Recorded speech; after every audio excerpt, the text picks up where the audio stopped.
many faces of overseas Filipino workers.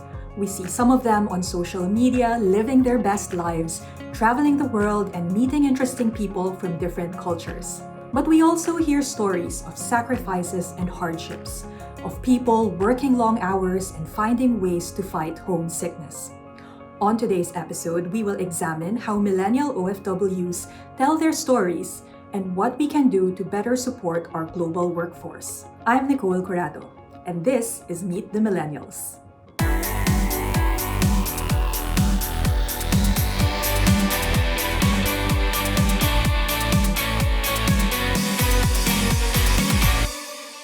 Our first guest is Dr. Irvin Cabalquinto. Irvin is a lecturer in Deakin University in Melbourne, Australia, and he is the author of Immobile Homes, Family Lives at a Distance in the Age of Mobile Media, published by Oxford University Press. Hi, Irvin. Welcome to the program. Hi, Nicole. Thank you for having me in your program. Yes, I'm very excited to talk to you kasi ikaw naman talaga ang authority on the subject, on millennial OFWs. So first of all, Irvin, share with us the data that you have. Gaano ba karami ang millennial OFWs? Marami na ba tayong millennial OFWs from the 20s to their 40s? What's the big picture? Okay, very interesting. Like for example, statistically speaking, noong 2020, meron tayong 1.77 million OFWs. But in terms of age, 22.4% ay within the age of 31 to 34 years old. And then, mas bumabata pa na 19% of that population, sabi kong 1.77, ay actually age 25 to 29. So makikita natin dito yung trend na bumabata nga yung mga lumalabas na Filipinos to actually work in different countries. And usually, anong mga occupation to and which parts of the world yung karaniwang pinupuntahan ng mga millennial OFWs? Okay, based on sa statistics report obviously ng ating sangay ng gobyerno, karamihan pa rin sa nangungunang bansa ay UAE, for example, Kuwait, at the same time sa Asia naman, nandyan ang Hong Kong and Singapore. Pero kailangan nating isipin na medyo nag-expand rin yung mga countries na pinupuntahan ng mga sinasabi natin millennial OFWs, ganyan, yung mga pabata ng pabata. Nandyan na rin ang bansang Australia, ang United States. So nagkakaroon ng exploration ng mga bagong bansa na pinupuntahan for work or for lifestyle change or even just for independent living and earning work experiences. And do you think over the years, nag-iiba yung motivation ng mga millennial OFWs to decide to work overseas? I mean, both of us are OFWs based in Australia. So do you think that compared to the previous generation, iba na yung mga nagmo-motivate for millennial OFWs to decide to leave the country and build a life elsewhere?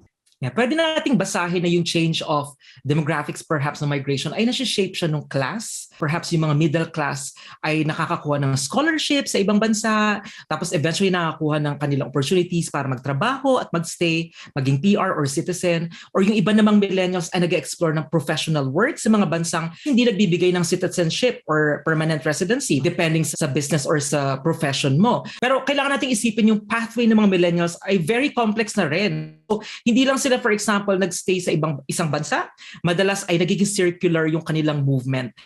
Depende kung nasaan yung opportunity. That is so fascinating, no? So paikot-ikot na rin pala, very mobile and very global ang millennial OFWs. And of course, we can't talk about millennial OFWs without talking about the role of social media. At ito naman ang talagang expertise mo, bread and butter to ng research mo. So there's so much to talk about this, pero pinaka-curious ako sa role ng mga tinatawag natin na maybe newer forms of social media like YouTube and TikTok. Paano ba ito ginagamit ng mga millennial OFWs? Pag sinabi natin kasing OFW or Filipino migrant, talaga naka-embed na dyan yung paggamit ng technology. But I think very interesting pag sinabi nating millennial OFW because ito yung generation na lumalaki at talagang exposed sa iba't ibang technologies, platforms at mga contents. So ang nangyayari sa mga ito, yung technology or yung platform mismo ay nagiging source of aspiration and information. But what's more interesting about their experiences, nagiging curated lives talaga in digital spaces yung kanilang buhay. Ibig sabihin, pinapakita nila yung ano yung kinakain nila, binibili nila, or hangouts nila. Kasi nga, nagiging parang tourist/professional worker sila dun sa bansang yun. At the same time, pwede rin natin sabihin, nagiging influencers sila. At marami yan ngayon, Nicole. Maraming mga lumalabas ng Pilipinas, iba't ibang demographics, particularly millennials, no, kino-curate nila yung kanilang pang-araw-araw na buhay at pinapakita nila yan sa social media, sa TikTok, sa Facebook, sa YouTube. At the same time, ginagamit nila yung mga social media platforms to inform and spread information kung may mga job openings, ano yung buhay sa abroad, at ano rin yung mga challenges sa abroad. Right. And I think that's also very important kasi kunyari, iniisip mo magmamigrate ako sa Norway. Gaano ba kalamig sa Norway? And then when you see OFWs on TikTok showing to you their experience, curation nga, sabi mo, na parang mas nagiging relatable and valuable yung information kasi we're looking at the experience, di ba? Hindi lang natin basta nababasa. But I'm also curious to know the role of social media or digital media platforms in helping OFWs gain credible information, especially, for example, when dealing with government agencies like POEA or yung mga ibang advice na makukuha nila para maging safe sa mga recruiters. Halimbawa, ano ang mga sources of information ng mga millennial OFWs ngayon? I think, Nicole, when it comes sa ecosystem nung pinaka-source of information ng mga millennials, so obviously, in terms of study, may kita pa rin natin ang paggamit ng Facebook, ng YouTube, at mga group chats. But at the same time, gumagamit rin sila ng TikTok as a source of information and also as a channel to spread information. Ang pinaka-interesting part dito, kasi napakarami talagang information ngayon. We are living in this kind of like era, ang daming platforms, ang daming information. Minsan hindi na rin natin alam yung pinaka-source of information. So kung ikaw ay millennial na lumaki sa isang middle-class family at perhaps may education or kind of like may support ka doon, naiintindihan mo yung mga ganong situation. But at the same time, yung iba rin siguro na perhaps may limited literacy sa pag-unawa ng credible information, yun, nagiging issue siya. At nagiging issue siya lalo pag nasi-share din yung information dun sa mga networks at pinagkakatiwalaan ka kasi part ka ng network. Irvin, thank you for sharing your insights with us. When we return, we will meet a millennial OFW who will explain the importance of collective action among migrant workers. You're still watching Meet the Millennials. Please stay tuned.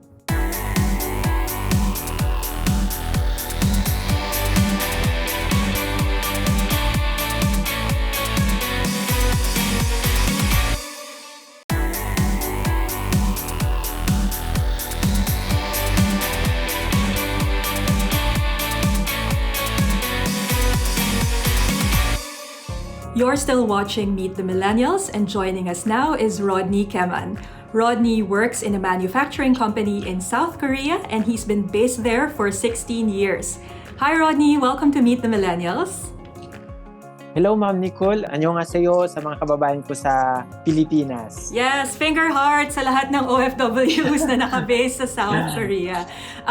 Rodney, kanina off-air, no, nabanggit mo sa akin na nag-start ka maging OFW 24 years old. Ano yung mindset mo at that time? Nung time na yun ma'am na hindi ko talaga expect na matanggap ako dito sa South Korea. Wala po sa isip ko na ito yung South Korea, ito yung magiging pupuntahan ko. Yung nasa isip ko lang po talaga ay makatulong po sa family ko, yung maibigay ko po sa kanila yung kanilang gusto.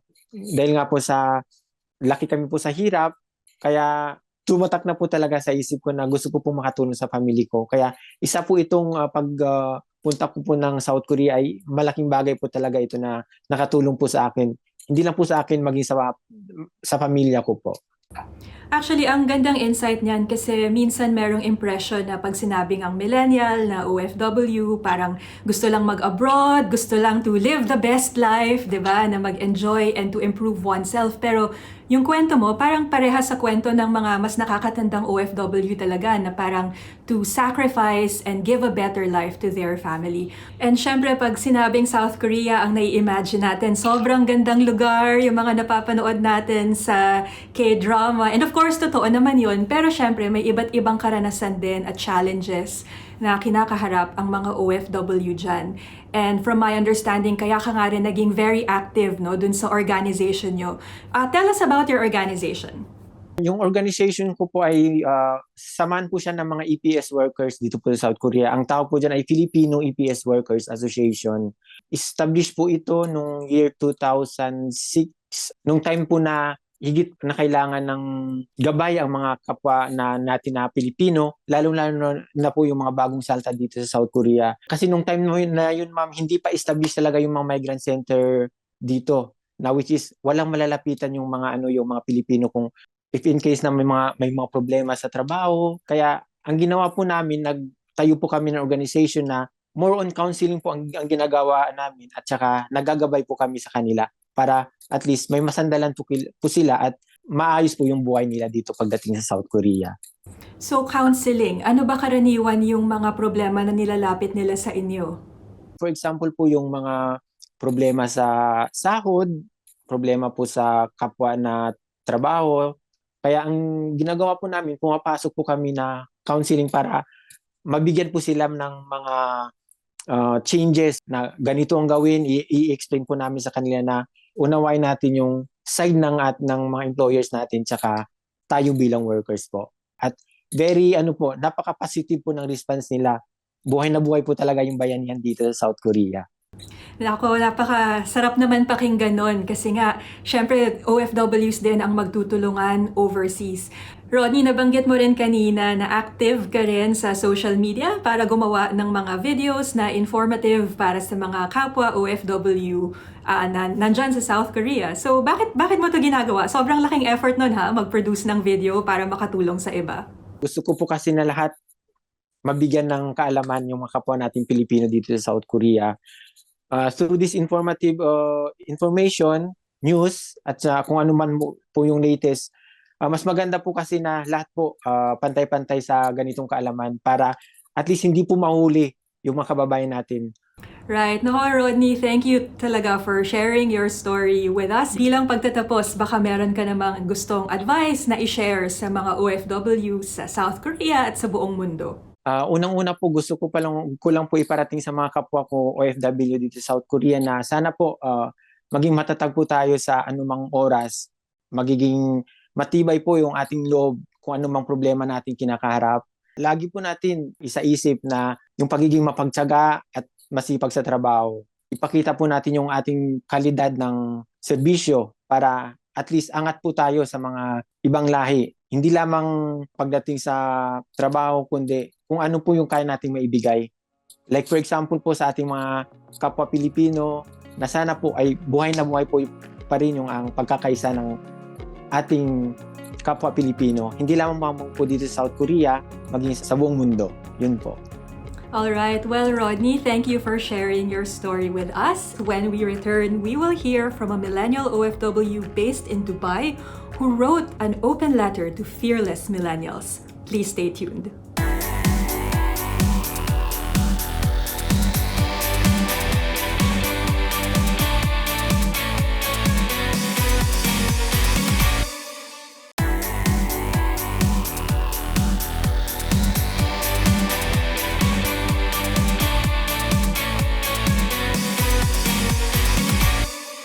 Welcome back to Meet the Millennials. Our next guest is Erica Keton. She is based in Dubai and she works as a customer experience specialist for a luxury dining channel. Hi Erica, welcome to the program. Hi Nicole, hi everyone. Thanks for having me here. You wrote a piece na sobrang tagos when I read it. Tell us about the story behind the piece. Why did you write it? What was the main point you were trying to convey to Filipino millennials? Fearless millennial OFWs kasi parang I wanna change the narrative na when you say young OFW, hindi na lang siya yung from mahinang person to like pagkahanap ng monetary success na lang. Kasi millennial OFWs are more beyond than that. Iba na yung goal setting, iba na yung priorities. One of the lines in the piece that really hit me is this. Now that you have experienced the real life of an overseas worker, you may now unsubscribe to the unrealistic expectations that you and society have imposed on yourself. Wow! Yes. Anong ibig sabihin? Kasi sa atin, pag sinabi mo may isang nag-OFW sa pamilya, parang siya yung instant sagot sa problema ng lahat. But no, when I got here, I landed my feet here and start from scratch. Diba siya, Dubai is not really glitz and glamour lang as how we see it in social media.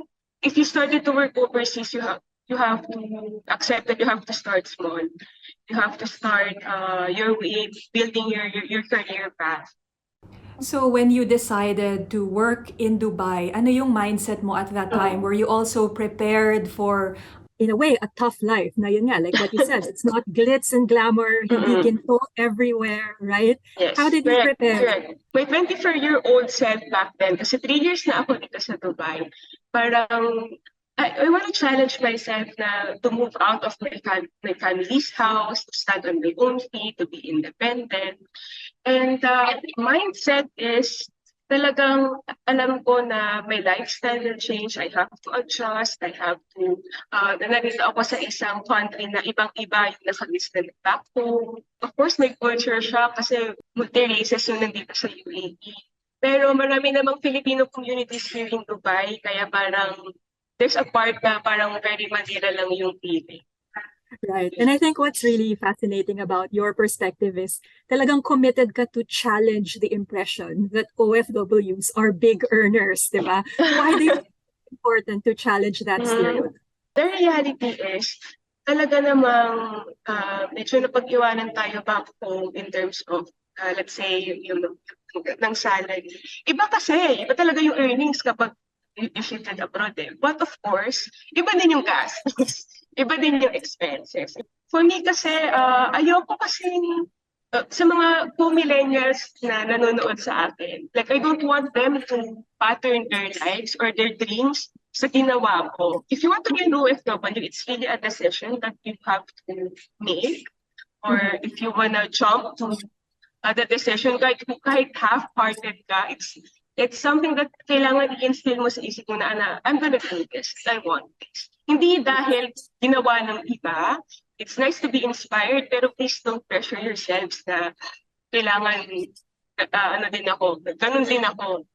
Hindi ko compare mo yung sarili mo dun sa mga nakarating na kasi iba-iba pa talaga tayo ng nakalaan para sa atin. So obviously, Erica, trying to build a new life overseas, pushing forward in a new career path, these are not easy decisions to take. And there's a lot of risk, right?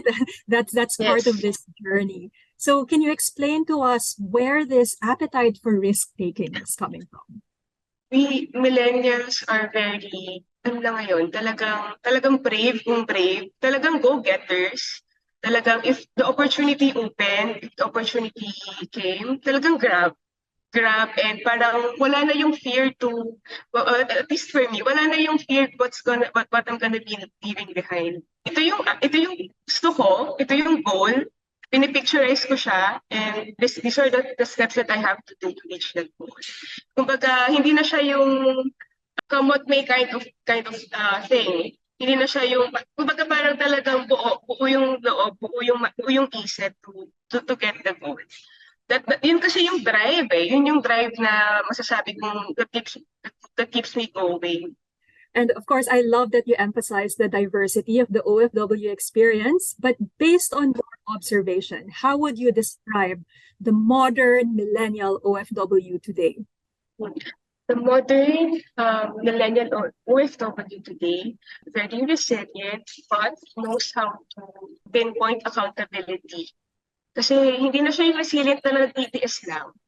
A modern OFW also is very smart and knows how to take risks, but very calculated yung risk. Kumbaga parang eyes on the prize and knows how to get there. And millennials are very brave and parang nasanay kasi yung older generations comparing what they had before na parang nagsistick, for example, to one company ng sobrang tagal, but millennials are very risk takers because they are really in search of what they deserve and what they need for their current life. And before we close, Erica, any advice you want to share to millennial OFWs or yung mga ibang millennials na nagbabalak pa lang magtrabaho overseas? Ang pag-OFW ay hindi para sa lahat. But if you feel that it's your calling, just go for it. Huwag kang matakot na iiwan mo yung comfort zone mo. Kumbaga, doon mo makikita kung ano yung mas kakayahan mo pa. Hindi lang in terms of career, but life in general. Erica, thank you for your insightful contributions, and we also want to say thank you to Dr. Irvin Cabalquinto and Rodney Kemen for being part of the program.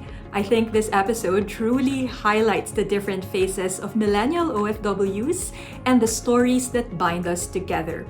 Thank you for watching Meet the Millennials. I'm Nicole Corato. See you next time.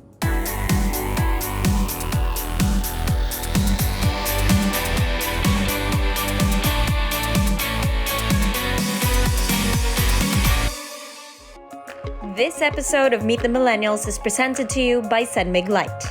Get into the light life, Sunmig Light.